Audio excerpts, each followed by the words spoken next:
స్వామి ఒక నిమిషము ఎప్పుడు అంటే సీఎం గారిని కలుస్తారా? అంటే గతంలో మీరు స్వామికి సంబంధించి పోరాటాలు చేశారు, ఇబ్బందులు పడ్డారని మీరే చెప్తున్నారు. ముఖ్యమంత్రి గారిని కలిసి, ఎందుకంటే ఆయనకు మీకు గతంలో మంచి సంబంధాలు ఉన్నాయి, నేరుగా కలిసి ఎప్పుడైనా సరే జరిగిన పరిస్థితులు, జరుగుతున్న పరిణామాలు, లేదంటే మీరు అధికారులకు ఏదైనా సరే ఫీడ్బ్యాక్ ఇవ్వడం, ఇవన్నీ మీరు ఎట్లా చేయబోతున్నారు? ఏంటి ఈ పోరాటం? తప్పకుండా నేను ఇప్పటి అధికారులు కలిశాను, ఈఓ గారిని, అడిషనల్ ఈఓ గారిని కలిసి చెప్పాను. నాకు 50 ఏళ్ళ అనుభవం ఉంది, నేను వంశపారంపర్య అర్చకుడిని, నేను మా తండ్రి గారు తాతగారు కైంకర్యాలు చేసినప్పటి నుంచి చూస్తూ వచ్చా. నాకు ఏది చేయొచ్చు, ఏది చేయకూడదు, ఎంతవరకు చేయొచ్చు అనేది నాకు బాగా అనుభవం ఉంది.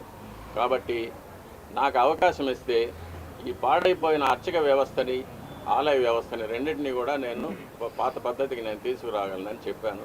ముఖ్యమంత్రి గారిని కూడా కలవడానికి ప్రయత్నం చేస్తున్నాను. ముఖ్యమంత్రి గారిని కూడా కలిసి నేను ముందుగా వారు ప్రభుత్వానికి రావడానికి శుభాకాంక్షలు చెప్పిన తర్వాత, ఇలా ఆలయంలో ఇలా జరిగింది 5 ఏళ్ళుగా ఇటువంటి అంటే కొన్ని విషయాలు ఎవరికి తెలియదు కూడా, అటువంటి విషయాలు కొన్ని అపచారాలు జరిగినవన్నీ కూడా చెప్పి వీటిని సరిదిద్దడానికి నాకు ఒక అవకాశం ఇవ్వాల్సిందని చెప్పి రిక్వెస్ట్ చేస్తాను. తప్పకుండా ముఖ్యమంత్రి గారు దీన్ని పరిశీలిస్తారనే నమ్మకం నాకుంది. మీరు 50 ఏళ్ళుగా పనిచేస్తున్నారని చెప్పారు స్వామి, ఇంతవరకు ఇటువంటి ఘటనలు ఇప్పుడు చోటు చేసుకునేదా? ఎప్పుడూ లేదు. ఎప్పుడు స్వామివారి ప్రసాదాల్లో కల్తీ జరగడం అనేది ఇంతవరకు నాకు తెలిసి ఎప్పుడు ఈ 50 ఏళ్ళ అనుభవంలో ఎప్పుడు జరగలేదు. ఎప్పుడైనా కూడా నేను చిన్నప్పుడు కూడా తిరుమలకి వస్తే స్వామివారి దేవాలయం చుట్టూ నెయ్యి గమగమలు ఎప్పుడు ఉండేది. నెయ్యి చేతితో తీసుకుంటే నెయ్యి అలా కారిపోతూ ఉండేది చేతి నుంచి. అంత రుచిగా అమృతం లాగా ఉండేది ప్రసాదాలు కానీ, పణ్యారాలు కానీ.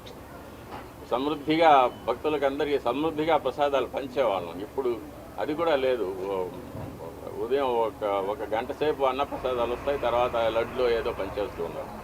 అన్నప్రసాదాలు భక్తులకు అందరికీ కూడా చేరడం లేదు. కాబట్టి అన్నప్రసాదాలు సమృద్ధిగా తయారు చేసి స్వామివారికి నైవేద్యం చేసి భక్తులందరికీ కూడా రోజంతా కూడా స్వామివారి అన్నప్రసాదాలు చేరేటట్టుగా మనం. ఇప్పుడు మీరు నూతన ఈవో, అడిషనల్ ఈవోని కలిశానన్నారు కదా, వాళ్ళ దృష్టికి తీసుకెళ్లారా? ఈ అన్నప్రసాదాలు దిట్టాన్ని పెంచాలా, భక్తులందరూ కూడా పంపించారు?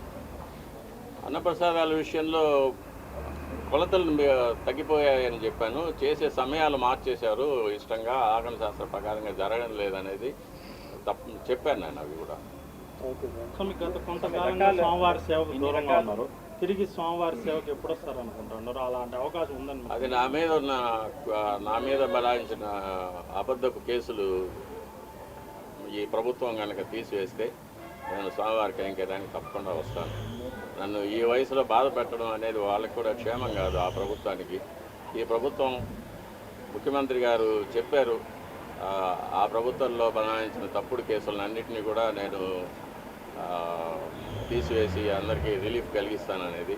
అందులో భాగంగా నాకు కూడా ఒక విముక్తి కలుగుతుందని నేను నమ్ముతున్నాను.